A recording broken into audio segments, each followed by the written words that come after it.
Avec cet appel lancé par des patientes atteintes d'un cancer avec la chimiothérapie, de nombreuses femmes perdent leurs cheveux.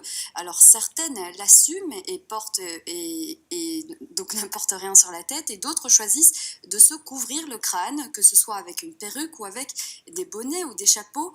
Mais tout cela évidemment a un coût. Problème, la sécurité sociale n'intervient que pour celles qui choisissent de porter des perruques.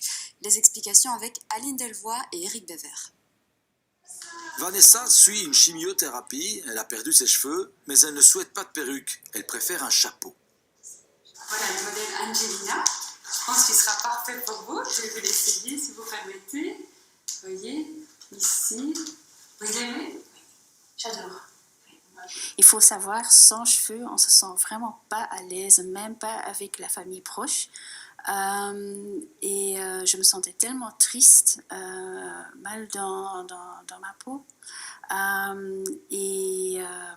C'est pour ça que quand je mets un chapeau, je ressens quelque chose, mon cœur qui fait boum boum, je me sens belle, je me sens élégante, j'ose sortir de ma maison. Le souci, c'est que la sécurité sociale n'intervient à hauteur de 180 € que pour les perruques. Celles qui choisissent un chapeau ne reçoivent rien. Un projet de loi a été déposé suite à notre initiative pour que non seulement les prothèses capillaires soient remboursées, mais aussi les couvre-chefs. Ceci va vraiment aider beaucoup de personnes. Et donc, nous ne demandons pas un supplément financier au gouvernement, nous demandons juste qu'il élargisse la possibilité de choix, donc ou un couvre-chef ou une prothèse capillaire. Mais ce n'est pas tout. On demande aussi aux politiques d'aligner le taux de TVA des chapeaux sous celui des perruques, plus avantageux. Depuis le 1er janvier, la TVA sur les perruques pour raison médicale est passée à 6%, alors que sur les turbans, chapeaux, foulards, elle est toujours à 21%. Et ça, c'est dommage pour les dames qui n'ont pas envie d'une perruque, mais qui préfèrent plutôt porter des turbans. Des revendications soutenues par plusieurs hôpitaux.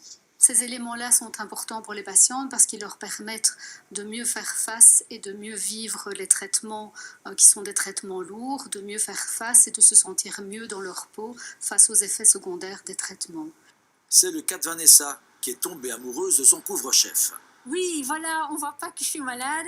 Et après mon traitement, je peux continuer à porter mon chapeau, mon bébé. Au revoir. Comme le disent certaines femmes victimes d'un cancer, en portant un chapeau, c'est un peu le chapeau qui les porte.